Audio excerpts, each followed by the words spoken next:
And one of the things we want to suggest is that while the internet's been pretty cool, that two things. First, it's been incorrectly named. It should have been called the Internet of Screens, because what we've actually done is hooked a lot of screens together. Phone screens, PC screens, laptop screens, TV screens, a lot of screens hooked together. And the internet, impactful though it is, and while I think all of us up here have actually made our career on the back of compute and connectivity and the internet on screens, but it's really just a prelude to the really big deal, which is not just connecting the screens we engage with, but connecting all of the things that are out there. So that's the thesis. And so what I'm going to show you is my favorite current dozen examples of Internet of Things. There's this perception that it's an interesting concept and it could be very interesting. It's like every overnight sensation. It's been around a long time. I was on a panel in the States recently where one of my co-panelists used the Beatles as an illustration of an overnight sensation, which indeed it was in the United States. But for somebody this side of the pond, I reminded them that the Beatles had worked pretty hard in Liverpool and pretty hard in Hamburg before being an overnight success. So Internet of Things, really cool, really tipping, not new. So here's a dozen examples of existing Internet of Things examples. So, and I'll frame it in the context of idea to product to market. As an overarching approach, you should be able to get your idea, whatever that is, solve a problem or address an opportunity. You should be able to get that to become a product and get that product to market easily. Wouldn't that be good if it was easy for us to transfer our ideas that fast? We saw a couple of 14-year-old kids earlier today that did exactly that. They're sitting in the audience out here. Congratulations, guys. And what you did was took your idea and made it a real thing and have brought it to market really rapidly. That's happening in the Internet of Screens, and the next place for you to go focus is Internet of Things.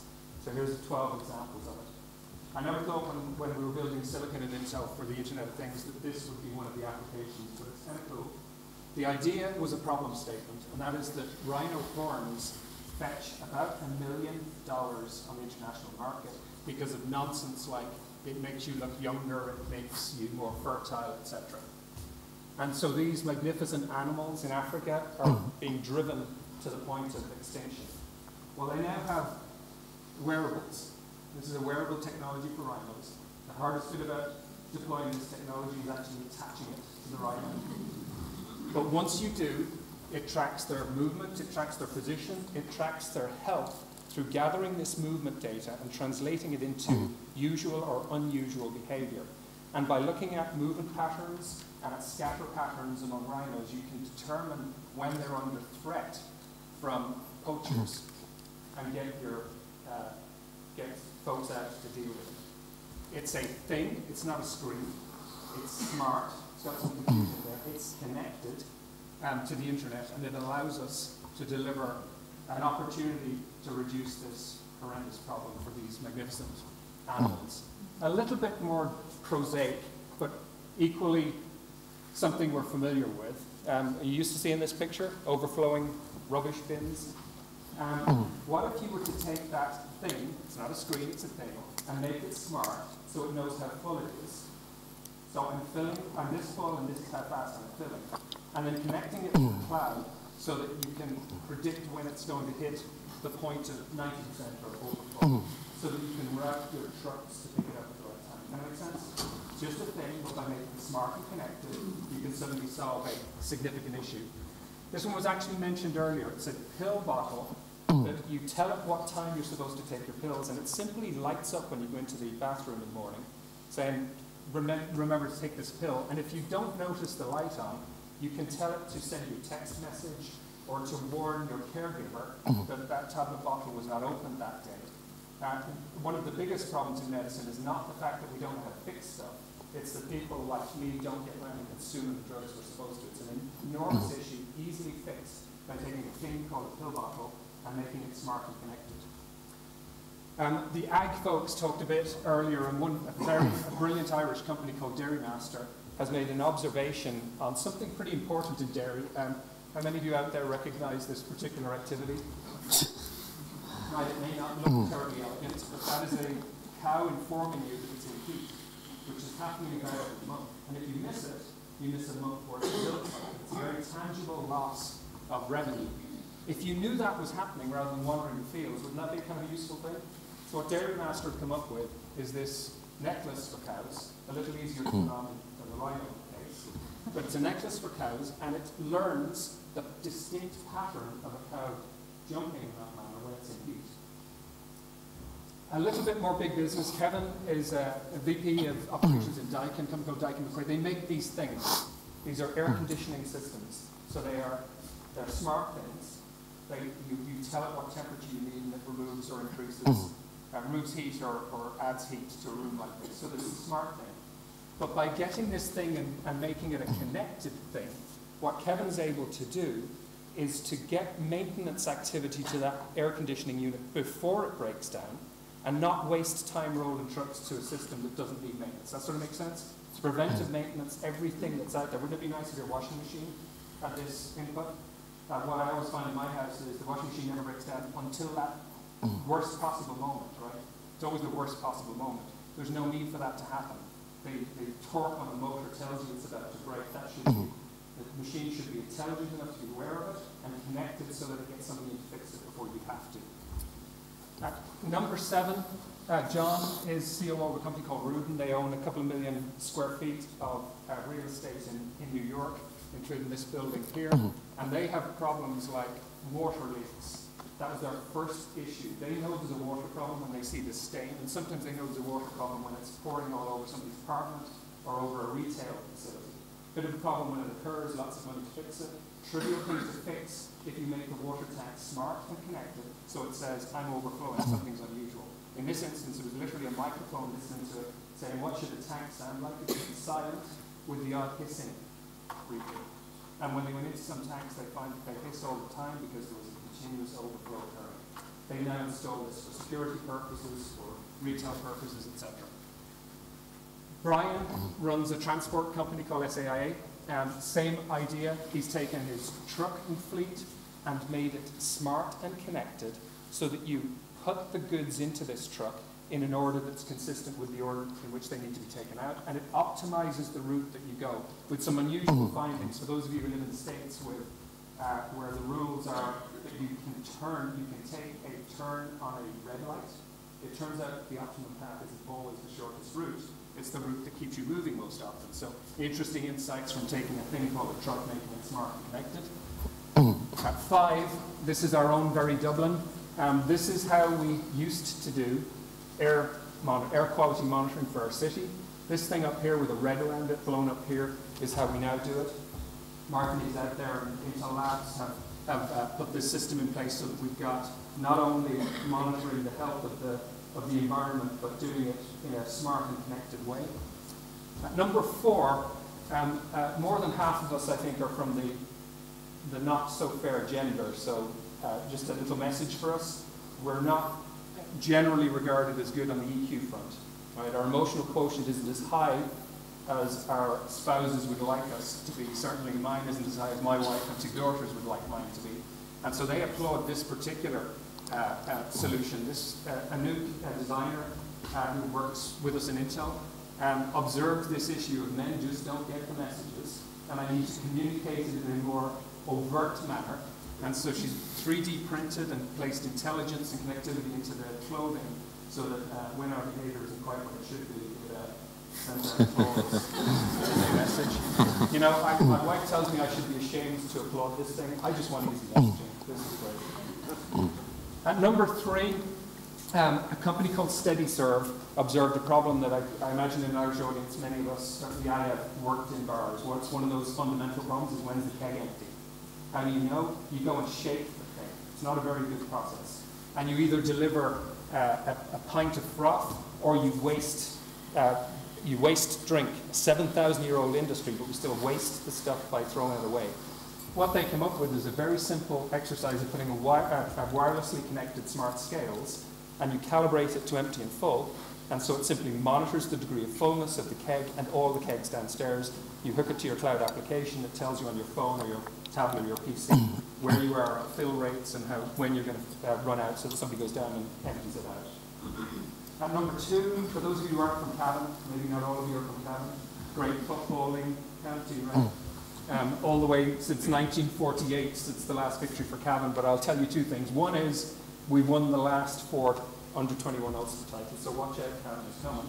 And part of what means Cavan is coming is that we have tracking mechanisms on the jerseys of the players, so you monitor their movement around the pitch. By taking that thing called a jersey, making it smart and making it connected, you can deliver insight for the players associated with it.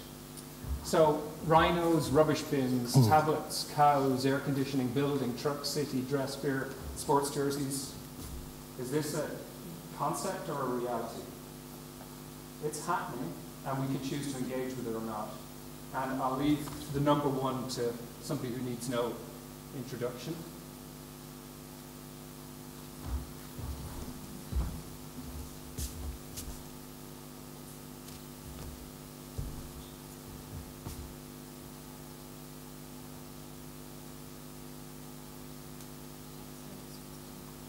Or not. I might answer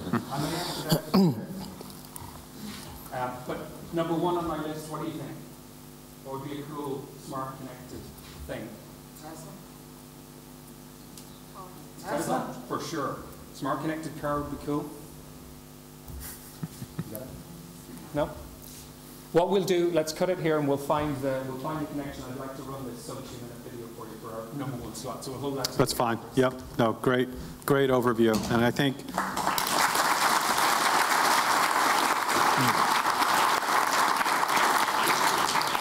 so just in the spirit of continuing, a practical approach and looking at, what does IoT really mean? That was a great foundational component.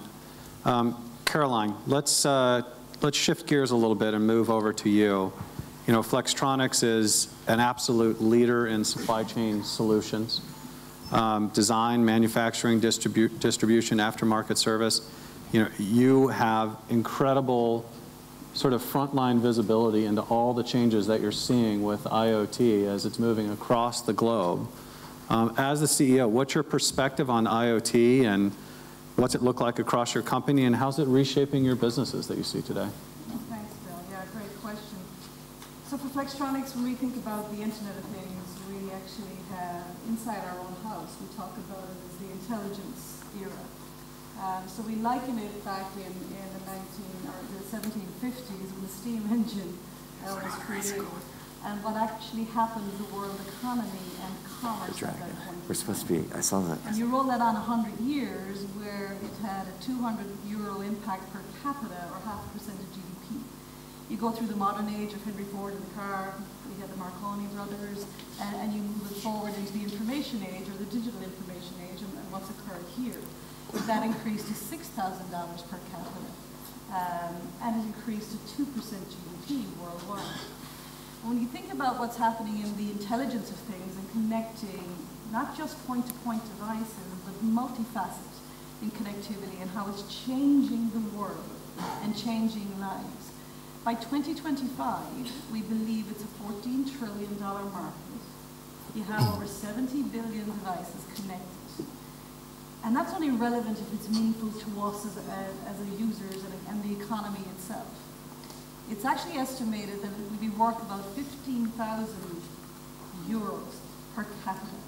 That's 3.5% GDP, global GDP. We have never seen in terms of growth, which brings enormous opportunity. I'm going to break that down into what's meant for Flextronics.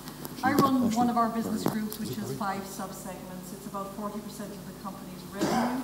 We're a $27 billion company. We employ 250,000 people across the globe. The point of sharing that with you is I want to put it into perspective in terms of size. 3 years ago, we had 10 sub-segments in our entire company. This year, we just announced our results in New York a couple of weeks ago to our investors.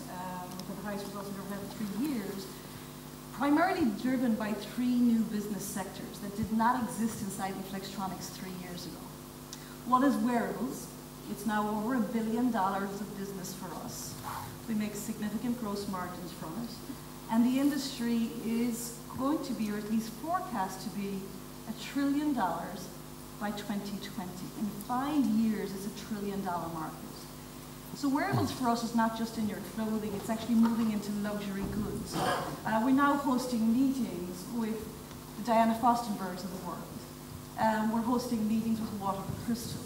We're having a whole new way of working around what wearables means and how it transforms lives. What we've learned around the sensor technology and the flexible technology, we've taken into automotive. Automotive by 2020 will have 250 million cars connected. $800 billion market.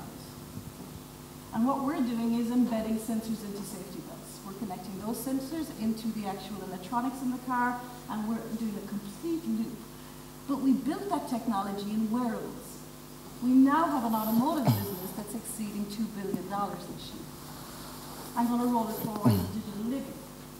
So digital living didn't even exist 2.5 years ago. We talked about home access, connected home, we talked about business access. But digital living is something completely different. That's topped $1 billion for us this year. We have over 250 customers, most of them startups. And we love startups, it brings us technology. And so to me, when I think about the entrepreneurs that are sitting in this room, I think about Ireland, and I think about what we can do. We heard from Pat this morning on agriculture. We're doing a collaboration with Intel right now, which is looking at the problem of drought, looking at the problem of productivity and growth. In Malaysia, they import 60% of their rice. Feeding their people is actually a huge problem, and they're not alone. We see mass migration into cities as our population grows. By 2020, 60% of people will live in the urban areas. Feeding those masses is an enormous task. If we can solve one huge problem in Malaysia, like increasing productivity, or indeed like California, and some of the Sahara and sub-Saharan areas like drought, then you actually solve a huge food problem. I agree with Margaret this morning about that potential issue. And what Intel has done in collaboration with many partners is been able to increase the productivity on 5 rice fields in southern Penang by 50%. It's enormous impact in us being able to take that and commercialize it and take it out and feed the world. If we can manage to do the same thing when it talks about whether it's in Ethiopia or whether actually in California when it comes to drought, the actual human impact that has is just significant. So I draw your attention to 2 areas. One, if you're not changing your company or the way you're doing business today in an extraordinary accelerated fashion, you're already behind the curve. And I can't stress that enough. And the second thing is that the NGOs and the human impact of what's going on with the intelligence era that we're in right now is enormous around feeding people and around medical health care itself. So I think this IoT, whether it's intelligence of things or Internet of Things, is just a fantastic time to be alive and to be involved in technology as we meet agriculture, technology as we meet the home, technology as we meet health, and starting connecting all of those things. The boundaries are actually beginning to reduce and be removed. There are no boundaries between automotive, healthcare, intelligence. All the technologies are now connecting, which is a huge benefit for everybody. And I would say, really get connected into it. Excuse my pun. And I'm Irish, I'm from Cork, and there's no short answer. That was great.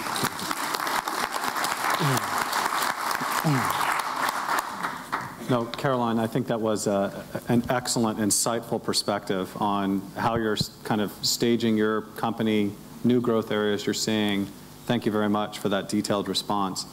David, let's shift gears and talk a little bit about Wave to Wave, just to kind of set context for folks. Wave to Wave is a leader in providing technology for the data center space. And while Carolyn's faced with the concept of creating solutions around IoT with supply chain management and other things, your firm is really a bit more behind the scenes. But I get the sense that there's a lot more going on behind the scenes than perhaps most people are aware of on the data center side. Oh, absolutely. So I guess what I bring to the panel, as Caroline was mentioning, she loves the startups. I'm the entrepreneur, I'm the startup. And I think what I probably bring to the table here, one is a little bit behind the scenes. but also from the view from entrepreneur standpoint, what Internet of Things really means for opportunity and for business. But if you look at there's lots of numbers, trillions of dollars, how that number is being driven. So if you look at the internet evolution over the years, when Yahoo set up the company, basically people can set up a website, and then millions of people will go to that website to get the information from the page or pages. Now, when Google started having the search engine, which is an internet crawler, when you do a search, the internet or the behind the scenes, the data centers, the computers, which basically will crawl millions of websites and will aggregate the information as you're searching. Now, when the social network, the Facebook, the Twitters, and so on, when they come in, I think they started really allow the users to put your information, to connect with people, to write on people's walls. So the content started really getting very, very exponential. And then the mobile certainly comes in when we all have smartphones. While you're tweeting, you're Facebooking based on your location. So there's a lot of stuff happening behind the scenes. And I think it's really a great optimistic opportunity for lots of the younger generations who's really having this genius drive to innovate the world, to change the world. I think there's tremendous opportunities. Now, what really happens when the things all started connecting, I think there are several different aspects. One is the things is all there, but they're kind of not doing anything. They're not really relevant. And so a big movement of the internet evolution over the years is bring more and more the relevancy to people, to humans' life. So you can have eventually, lots of the great example from Intel, things can connect to the animals, to help the environment, to help medicine delivery and information deliveries. So the things are connecting now to people, to the location where people on the go, and the things are relevant to you to kind of serve our digital life. It creates a tremendous amount of big data, which is the previous topic, the data that is exponential. So how does the data is being hosted, and which is what we're working on, behind the scenes with the connectivity. So Internet Things creates a lot of the connectivity, probably wireless, wireline, and however that might be. The biggest part of the information processing is inside the data centers, and that's what we do to connect the data center with our fiber optical cabling solutions, connect the servers, connect the switches, and have the robotic technology to get into the data center to automate all these connections. And that's really, lots of things that we do. But, a big part of the internet traffic nowadays is actually inside the data centers. So when you receive information, which is very relevant to what you do, where you are, what, some of the social aspect, the merging aspect, maybe surround you to give you that particular information. And that's a very small piece of information. What actually really happening in much, much larger scale, in terms of computing, storage, and the data processing, that's really happening inside the data centers, is millions, exponentially larger than what we receive on our devices, on the screens. And just kind of putting a little concept, inside the data center, people who's familiar probably knows when people are talking about the traffic inside the data center, they talk about the east and west traffic, which means when you're having a piece of information being delivered, there's a lot of information being aggregated between the servers, between the switches, between the storage. So, what we are doing behind the scenes is to innovate the data centers, provide better connectivity, provide faster speed, and also what's happening, from technology, the fundamental technology standpoint, Intel is also very much in the front, is to integrate the silicons with photons. So the connectivity used to be, you plug in your Ethernet cable to a device. Now the connectivity actually coming right from the silicon levels. That's great. Thank you, David. That was very insightful. Alberto, you and I have had some very interesting conversations preparing this panel session around sort of localization of IoT and solution capabilities as it relates to Italy and some of the things that you're involved with firsthand. Can you share a little bit about that? Yeah, there is no question, even from Philip's presentation, that we're talking about vertical, applications, and that's definitely the way to go. I also wanted to say that looking at so many startups pitches, there is no question, there is a lot of hype, and wherever it is possible for a startup to be kind of connected to the Internet of Things type of theme, they do it. They try to actually try to make it. So there is definitely that trend going on. We basically started this project, which is actually going to start next week in Italy, where we're trying basically to build a smart farm, in fact, trying to actually bring together technology in the IoT space together with farmers. And by creating this link, actually, we're trying to solve real problems.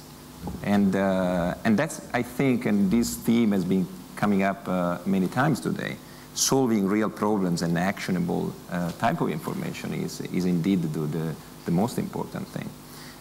So we picked up an industry, which is the olive oil industry. And to put things into perspective, we're talking about in Italy of an industry of 2 billion euro.